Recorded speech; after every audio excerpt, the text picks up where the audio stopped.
नमस्कार जी। सत्साई जी। क्या नाम है बहन जी आपका? कमलेश। बहन जी आप कहाँ से आई हैं? पंजाब लुधियाना से। बहन जी संत रामपाल जी महाराज से नाम दीक्षा लेने से पहले क्या आप कोई भक्ति साधना भी करती थी? संत रामपाल जी महाराज से नाम लेने के पहले जो भी घर में देवी देवताओं की पूजा होती थी वही पूजा करते थे और कट्टू श्याम की पूजा करते थे। जो परिवार वाले करते थे वही करते रहते थे। तो फिर आप संत रामपाल जी महाराज की शरण में कैसे आई? संत रामपाल जी महाराज की शरण में 99 में हमारे मामा जी के घर पे सत्संग हो रहा था। वहाँ पे हमें सत्संग सुना। परमात्मा ने एकदम सारी सृष्टि की रचना सुनाई और जैसे कि पहले परमात्मा ने मेरे को दर्शन दे चुके थे। मैं बचपन में बीमार थी। बीमार होने के कारण मैं कहती थी परमात्मा अगर आप धरती पे हो तो मेरे को बचा लो। तब परमात्मा ने कबीर परमात्मा के दर्शन मेरे को पहले हो चुके थे।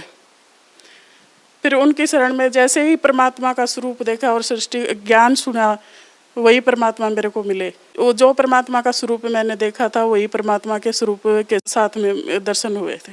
दर्शन होते ही मेरे को है ना परमात्मा ने पिछला जन्म दिखा दिया कि भाई आप मेरे भक्ति पिछले जन्म में भी करते आ रहे थे बेटा, मैं आपके लिए दुखी पा रहा हूँ कि मैं मेरे बच्चे ऐसे भटके हुए हैं और ज्ञान मार्ग देने के लिए मैं आया हूँ, आपको श्लोक ले जाने के लिए आया हूँ भक्ति दे के। तो क्या संत रामपाल जी महाराज से नाम दीक्षा लेने के बाद आपको भी कोई लाभ प्राप्त हुए? उसके बाद मेरे को लाभ बहुत ज़्यादा हुए। अब मैं बताने लग जाऊं सुबह से शाम हो जाए इतने लाभ मिले हुए मेरे को। जैसे कि पहले है मेरे को है ना बच्चा रुकता नहीं था। 2 महीने हुए 3 महीने अबॉर्शन करवाना पड़ता था। डॉक्टरों ने जवाब दे दिया अभी बच्चा दानी में प्रॉब्लम है। नाम लेने से इतने लाभ हुए। मेरे को 2 बच्चे दिए। परमात्मा ने खुद दिखाया गद्दी के नीचे परमात्मा के ऐसे बच्चे लेटे हुए हैं। परमात्मा कहते हैं बेटा जितने चाहे उतने ले लो, परमात्मा के पास कोई कमी नहीं है। मैं कहती हूँ गुरुजी जो भी आप दोगे वही मैं लूँगी। परमात्मा ने 2 ज्योति दे दी मेरे हाथ में। उसके बाद मेरे को 2 बच्चे हुए और लाभ तो बहुत ज़्यादा हुए हैं परमात्मा ने। जैसे कि पहले हम रेंट के मकान पे रहते थे। मैं कहती परमात्मा के रेंट से तो मैं दुखी पाली हूँ। कोई ना सत्संग सुन सकते, ना नित्य नियम कर सकते, ना आरती। कहते शोर कर रहे हो, चुप करो, इतनी आवाज़ ना करो। परमात्मा कभी मेरे को भी है ना घर चाहिए।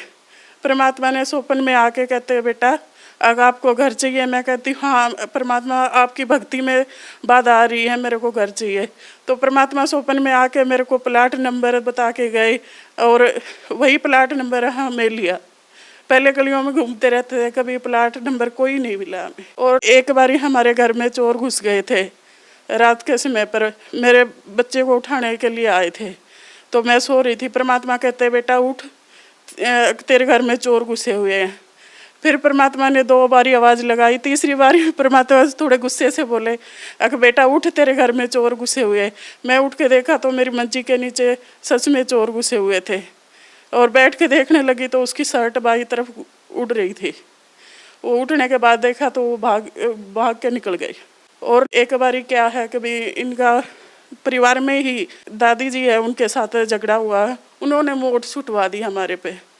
तो मोट छुटवा दी तो हम तो परमात्मा की भक्ति कर रहे थे, आरती का समय था, आरती कर रहे थे तो वो मोट ऊपर ही घूमे जाए।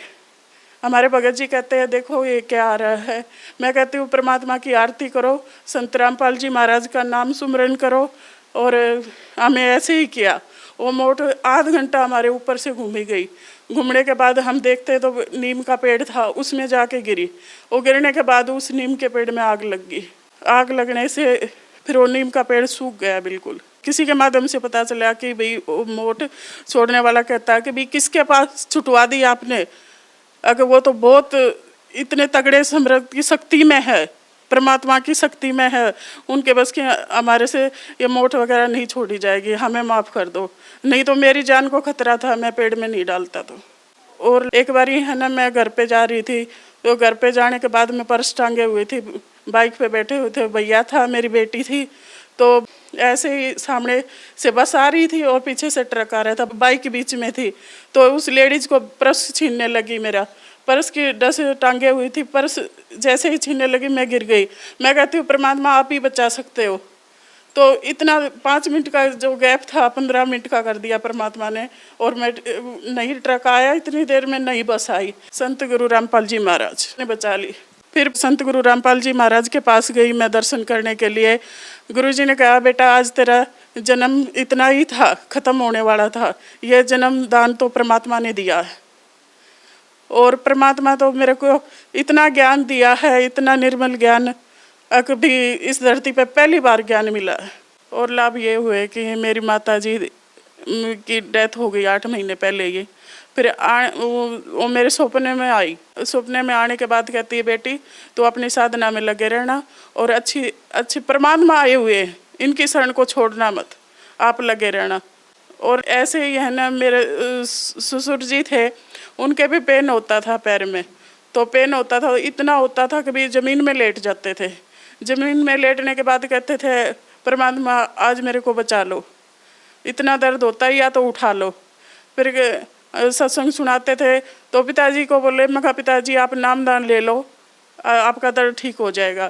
कहते हैं कि भी आपके गुरुजी को बोलो कि भी मेरे को ठीक कर दे, और फिर मैं नामदान ले लूँगा। परमात्मा ने 2 दिन में दर्द कम कर दिया, और तीसरे दिन तो दर्द का पता ही नहीं चला, वो ठीक हो गए। उन्होंने नाम उपदेश कहते हैं कि बाद में लेंगे थोड़ा, फिर उनकी डेथ हो गई थी। फिर मेरे हस्बैंड के सपने में आए, तो सपने में आने के बाद कहते हैं कि भी बेटा आप सही जगह लगे हुए हो, इस जगह को छोड़ना नहीं। संत रामपाल जी महाराज परमात्मा आए हुए और सही ज्ञान देते हैं, और यही भक्ति करना। जो श्रद्धालु आज आपको देख रहा है, आप उन्हें क्या संदेश देना चाहेंगी? भगत समाज को यही संदेश देना चाहती हूँ कि भी धरती पे परमात्मा आए हुए हैं, अवतार आए हुए हैं। कबीर साहब के अवतार संत गुरु रामपाल जी महाराज, और जल्दी से आए और अपना मोक्ष कराए। बहन जी, संत रामपाल जी महाराज की शरण में कैसे आ सकते हैं? सत्संग के दौरान कुछ नंबर चलाए जाते हैं, उन नंबरों पे संपर्क करें, और अपने नज़दीक की नाम स्थल सेंटर पे जाकर नामदान लें। धन्यवाद बहन जी। सत साई जी।